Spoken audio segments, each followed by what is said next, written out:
అరగంట ఆంబోతు అంబటి రాంబాబు ఒళ్ళు దగ్గర పెట్టుకొని మాట్లాడాలి. ఈ రాష్ట్రాన్ని ప్రగతి పదంలో నడిపిస్తున్న ఏకైక నాయకుడు నారా చంద్రబాబు నాయుడు గారు. గతంలోనూ ఇప్పుడు రేపు ఎప్పుడైనా సరే ఈ రాష్ట్రానికి ముందుకు నడిపించాలంటే అది చంద్రబాబు నాయుడు గారి వల్ల మాత్రమే సాధ్యం. అటువంటి వ్యక్తిని ఈ రకంగా మాట్లాడతావు. ఈ రోజు నిన్ను భయపెట్టాలంటే చంద్రబాబు నాయుడు గారు రావాలి, లేదంటే మా నారా లోకేష్ అన్న రావాలని చెప్పి ఈరోజు నువ్వు మాట్లాడుతున్నావు. మరి నిన్ను భయపెట్టాలంటే ఎవరు రావాల్సిన అవసరం లేదు. తెలుగుదేశం జెండా పట్టుకుని కార్యకర్తలు రోడ్డు ఎక్కితే చాలు నువ్వు భయపడిపోయే పరిస్థితి ఉంటుంది. ఈ రోజు మాధవి గారితో పాటు ఈ రోజు కార్యకర్తలందరూ రోడ్డు మీదకి వస్తేనే ఇంట్లోంచి బయటికి రాలేని పరిస్థితి. మా టైగర్ మాధవి జాలిని అక్కడ కదిలించలేని పరిస్థితి ఉంటుంది నీకు కూడా.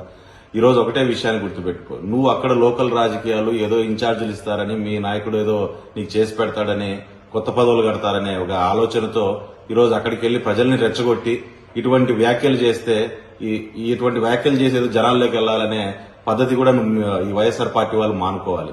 ఈరోజు ఇటువంటి వ్యాఖ్యలు చేసి ఈ రాష్ట్రాన్ని ఏ స్థాయికి దిగజార్చారనే విషయాన్ని కూడా ఈ రాష్ట్ర ప్రజలంతా కూడా ఈరోజు గమనించుకుంటున్నారు.